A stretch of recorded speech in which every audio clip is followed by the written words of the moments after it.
This is a Librivox.org recording by Ashwin Jain. This recording is in the public domain. The Spake Zarathustra by Friedrich Nietzsche, translated by Thomas Common. Part 4, Chapter 71.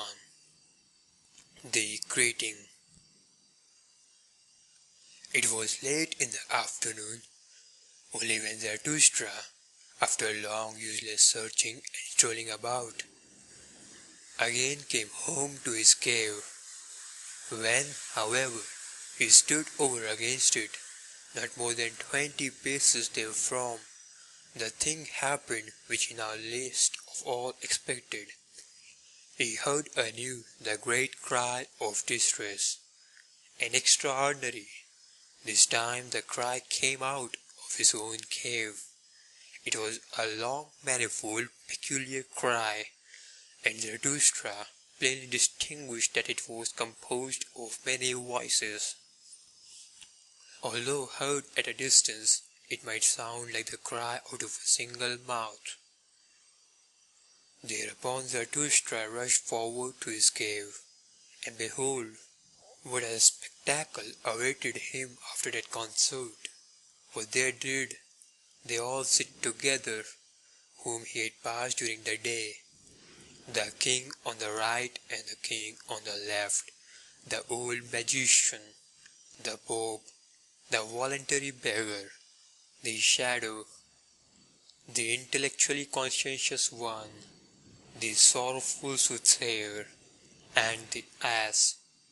The ugliest man, however, had set a crown on his head, and had put round him 2 purple girdles, for he liked, like all ugly ones, disguise himself and play the handsome person. In the midst, however, of this sorrowful company stood Zarathustra's eagle, ruffled and disquieted, for it had been called upon to answer too much, for its pride had not any answer. The wise serpent, however, hung round its neck. All this did Zarathustra behold with great astonishment. Then, however, he scrutinized each individual quest with courteous curiosity, read their souls, and wondered anew. In the meantime, the assembled ones had risen from their seats, and waited with reverence for Zarathustra to speak. Zarathustra, however, spake thus: Ye despairing ones, ye strange one, so it was your cry of distress that I heard, and now do I know, also, where he is to be sought, whom I have sought for in vain today, the higher man. In mine own cave sitteth he, the higher man. But why do, I wonder, have not I myself allured him to me by honey offerings and artful lure calls of my happiness? But it seemeth to me that ye are badly adapted for company. Ye make one another's hearts fretful, ye that cry for help when ye sit here together.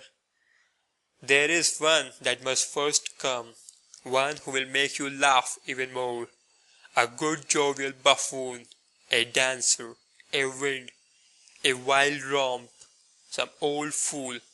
What think ye? Forgive me, however, ye despairing ones, for speaking such trivial words before you, unworthy, verily, of such guests. But ye do not have divine, but maketh my heart wanton. Ye yourselves do it, and your aspect, forgive it me. For every one becometh courageous who beholdeth a despairing one. To encourage a despairing one, every one thinketh himself strong enough to do so. To myself have ye given this power, a good gift, mine honourable guests. An excellent guest present. Well, do not then upbraid when I also offer you something of mine. This is mine empire, and my dominion.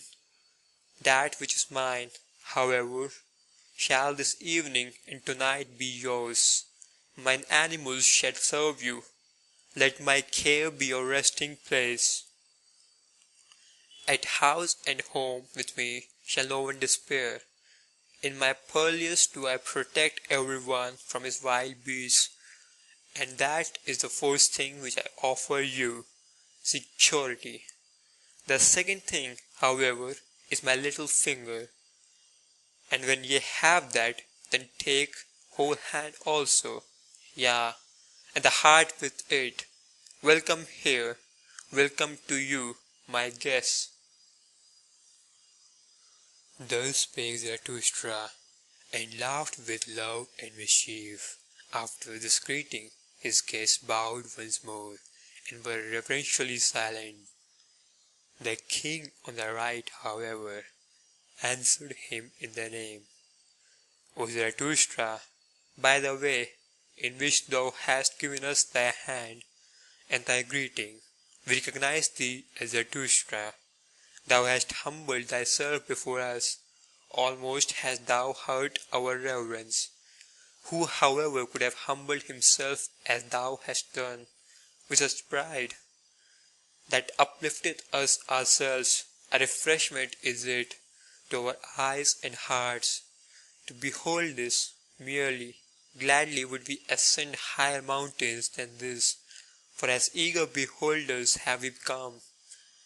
We wanted to see what brighteneth dim eyes, and lo, now is it all over with our cries of distress.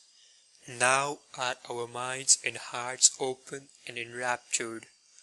Little is lacking for our spirits to become wanton. There is nothing, O Zarathustra, that groweth more pleasingly on earth than a lofty, strong will. It is the finest growth. An entire landscape refresheth itself at one such tree. To the pine do I compare him, O Zarathustra, which groweth up like thee, tall, silent, hardy, solitary, of the best, supplest wood, stately.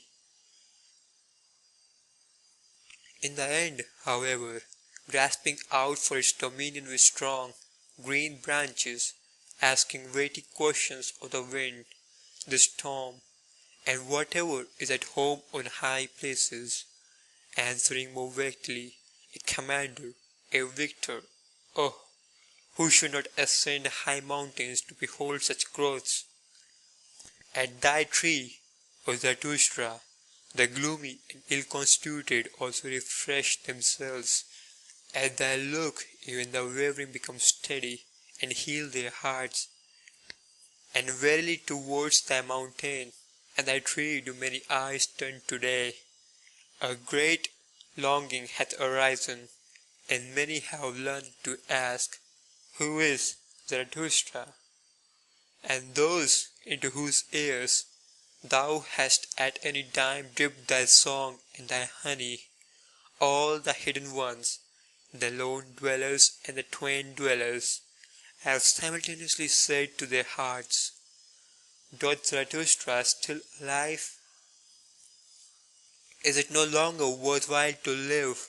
Everything is indifferent, everything is useless, or else we must live with Zarathustra. Why doth he not come who hath so long announced himself? Thus do many people ask, had solitude swallowed him up, or should we perhaps go up to him? Now doth it come to pass that solitude itself becometh fragile and breaketh open, like a grave that breaketh open and can no longer hold its dead. Everywhere one seeth resurrected ones. Now do the waves rise and rise around thy mountain, O Zarathustra, and however high be thy height, many of them must rise up to thee. Thy boast shall not rest much longer on dry ground, and that we, despairing ones, have now come into thy cave, and already no longer despair. It is but a prognostic and a presage that better ones are on the way to thee. For they themselves are on the way to thee, the last remnant of God among men, that is to say, all the men of great longing, of great loathing, of great satiety, all who do not want to live unless they learn again to hope, unless they learn from thee, O Zarathustra, the great hope. Thus spake the king on the right, and seized the hand of Zarathustra in order to kiss it. But Zarathustra checked his veneration, instead backed frightened, fleeing as it were silently and suddenly into the far distance. After a little while, however, he was again at home with his guests, looked at them with clear scrutinizing eyes, and said, My guests, ye higher men, I will speak plain language and plainly with you. It is not for you that I have waited here in these mountains. Plain language and plainly? Good God, said here the king on the left to himself. One seeth he doth not know the good Occidentals, this sage out of the Orient, but he meaneth blunt language and bluntly. Well, that is not the worst taste in these days. Ye may verily all of you be higher men, continued Zarathustra, but for me ye are neither high enough nor strong enough. For me, that is to say, for the inexorable which is now silent in me, but will not always be silent, and if ye appertain to me, it is not as my right arm, for he who himself standeth like you, on sticky and tender legs, wisheth above all to be treated indulgently, whether he be conscious of it or hide it from himself. My arms and my legs, however, I do not treat indulgently. I do not treat my warriors indulgently. How then could ye be fit for my warfare? With you I should spoil all my victories, and many of you would tumble over if ye but heard the loud beating of my drums. Moreover, ye are not sufficiently beautiful and well born for me. I require pure, smooth mirrors for my doctrine. On your surface even mine own likeness is distorted. On your shoulders presseth many a burden, many a recollection, many a mischievous dwarf squatteth in your corners. There is concealed populace also in you. And though ye be high and of a higher type, much in you is crooked and mishapen. There is no smith in the world that could hammer you right and straight for me. Ye are only bridges. May high ones pass over upon you. Ye signify steps, so do not upbraid him who ascendeth beyond you into his height. Out of your seed there may one day arise for me a genuine son, and perfect hair, but that time is distant. Ye yourselves are not those unto whom my heritage and name belong. Not for you do I wait here in these mountains. Not with you may I descend for the last time.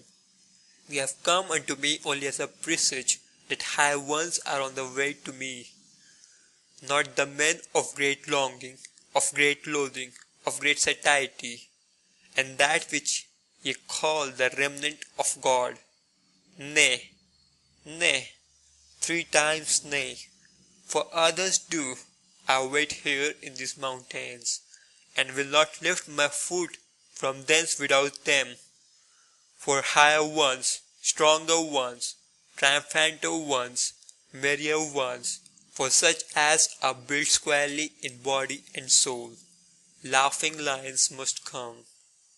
O my guests, ye strange ones, have ye heard nothing of my children, and that they are on the way to me?